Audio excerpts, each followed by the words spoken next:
coworker kept explaining my job to me, so I publicly corrected his structural calculations in front of clients. I'm 31 female, a structural engineer in Christchurch. I specialize in earthquake retrofitting, which is obviously pretty important here. I've been doing this for 8 years, have my chartership, the whole thing. This new guy Brendan joined our firm maybe 5 months ago. He's 28, came from Auckland with like 2 years of experience. Nice enough at first, but then he started doing this thing where he'd explain basic engineering concepts to me, like stuff I learned in my second year of uni. The first time he explained what a shear wall was to me, I thought maybe he was just nervous or something, trying to seem knowledgeable, whatever. But then it kept happening. He'd explain soil liquefaction to me. I wrote my thesis on soil liquefaction in Christchurch. He explained moment frames to me in a meeting, in front of clients. I tried to brush it off, but it was getting embarrassing. My boss noticed and asked if everything was okay, and I said yeah, just Brendan being enthusiastic. Didn't want to seem like I couldn't handle it. The breaking point was 2 weeks ago. We were on site doing an assessment of a building that needed retrofitting. The clients were there, building owners, their lawyer, the whole crew. And Brendan starts explaining to me how to calculate lateral loads while I'm literally in the middle of doing the calculations. I was so done. So I just let him talk. He kept going, getting more confident. And then he said something wrong, mixed up the seismic weight calculation and used the wrong formula for the site class. And I just let him finish.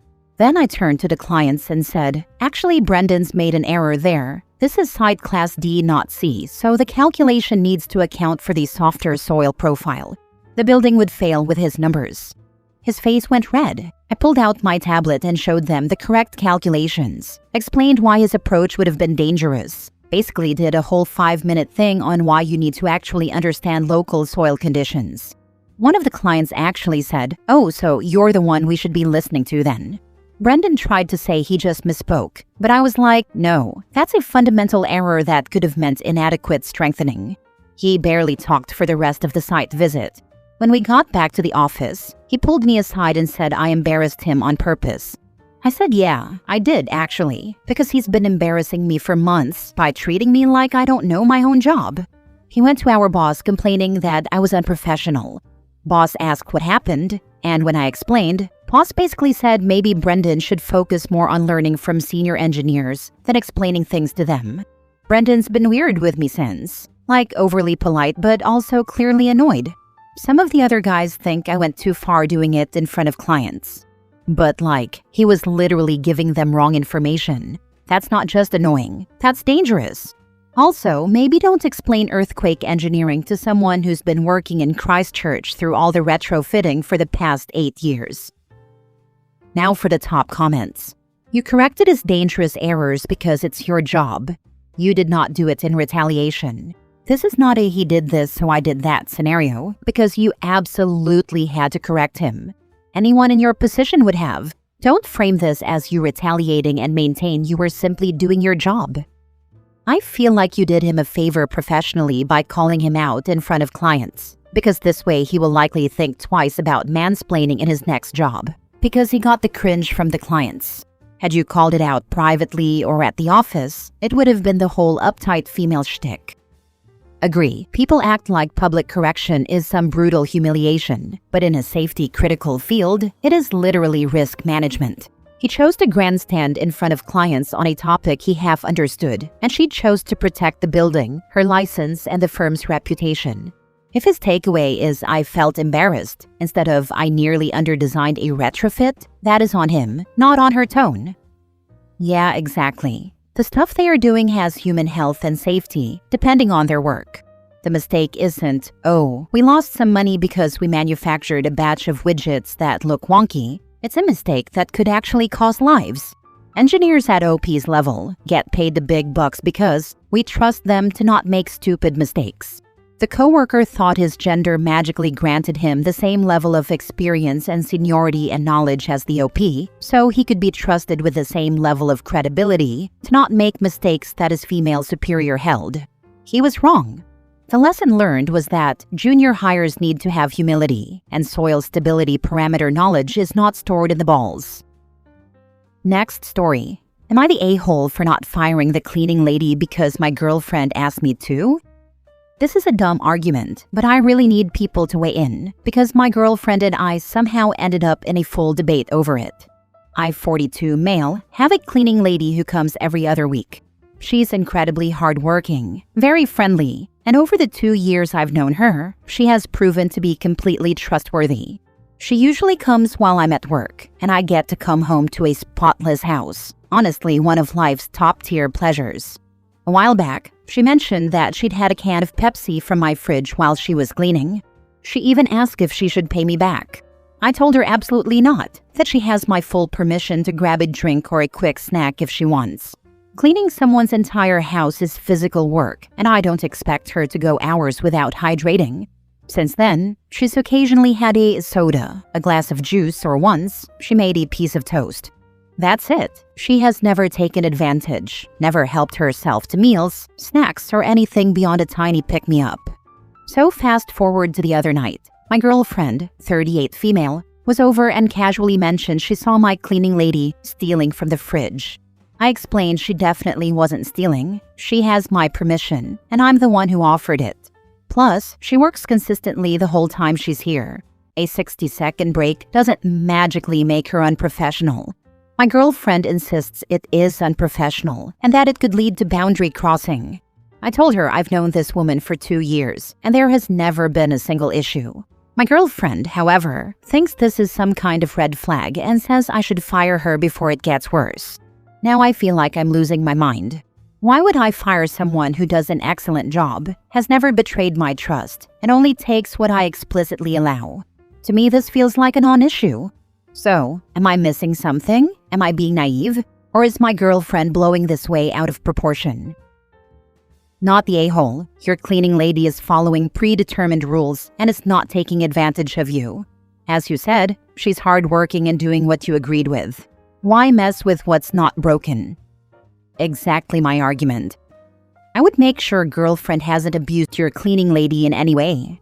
As in verbal, you don't want her to chase off your gem of a cleaning lady. Your cleaning lady, your place, your choice. I think that she's the one being weird about it.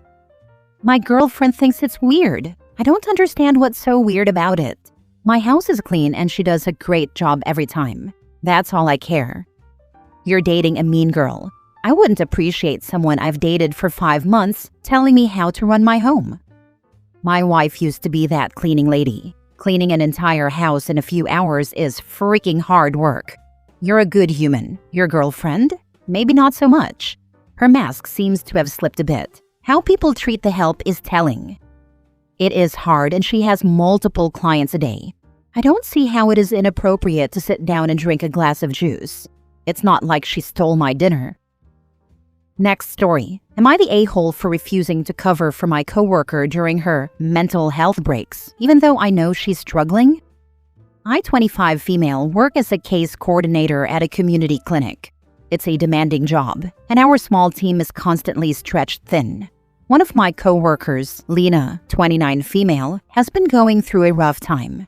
She lost a parent earlier this year, and her workload has understandably been harder for her to manage. At first, I volunteered to pick up some of her cases whenever she needed a breather. It wasn't officially assigned to me, I just didn't want her to drown. But over the past few months, those breaks have changed from occasional moments to daily disappearances. Some days she'll step outside for a reset and I won't see her again for an hour. Other times she'll ask me to update her case files because she can't focus today. I get it, I really do. But I've become the default person picking up the pieces, and my own workload has gotten out of control.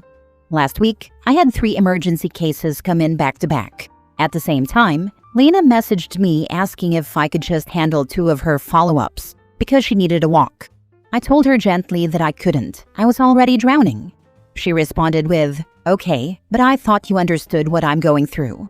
I felt awful, but I didn't take on her cases. Later that day, my supervisor called me into her office. She'd gotten feedback that I was less supportive lately and asked if everything was all right between me and Lena. I told her I cared about Lena and wanted her to get whatever help she needed, but I couldn't keep taking her work on top of mine. My supervisor gave me a look that basically meant we all need to be team players.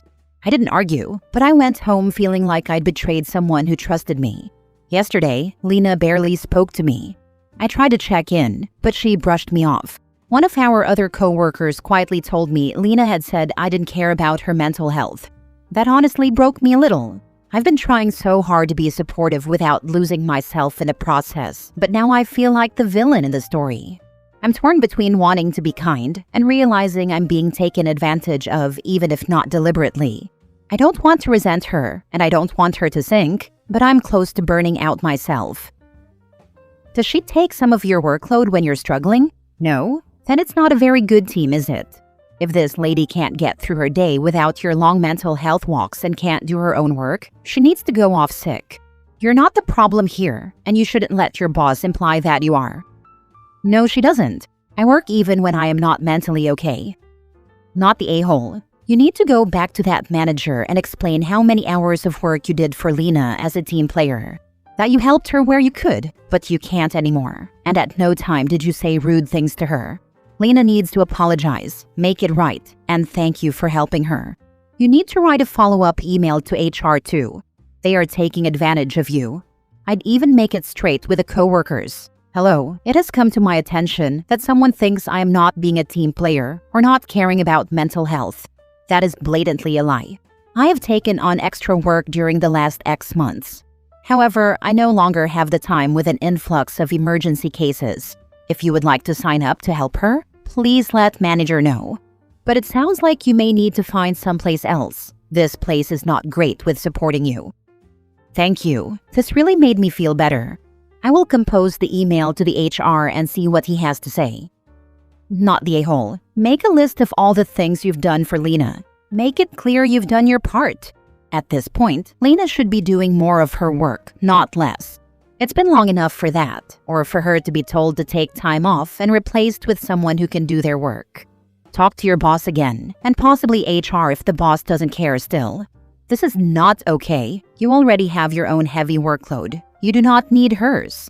And you really don't need her making it a hostile work environment by complaining to coworkers or the boss about it constantly. Thank you. I will submit the writing just like you said.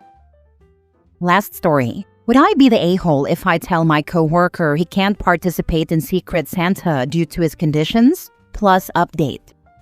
Original post. Okay, so I'm hosting a Secret Santa at work. It's an employee-run event, no managers involved, and I have been the one to host it for the past few years. I made up some questionnaire slips, sent out an email, and started handing out slips to those who want to participate. One of my co-workers, we'll call him Trey, who I actually really get along with, can be difficult at times and has chosen my hosted event as one of those times for some reason. Anyways, here's how it went down. I handed him a slip since he participated last year, and I assumed he would want to play again. He took the slip from me and then asked me, "Can I just buy someone a gift and not get one?"